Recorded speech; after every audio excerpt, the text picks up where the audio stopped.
I did plus sign, and on the top I did kind of like lip shape. Now from here I'm going to draw one cheek over here.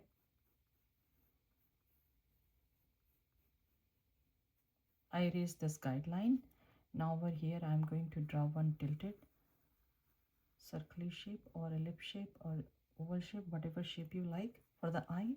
And one, this is the plus sign. Over here I'm going to draw circle as big as you want. For eye you can draw a circle or a lip shape.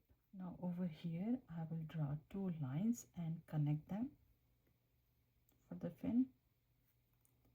This is the line. Under this line I will do one small one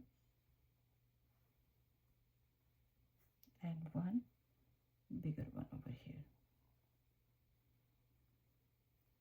Now I'm going to draw one circle here, one circle here. I did few lines over here. Now I will do one, this one, and one over here, and one smiley face. I will draw a few alphabet V, but not very sharp.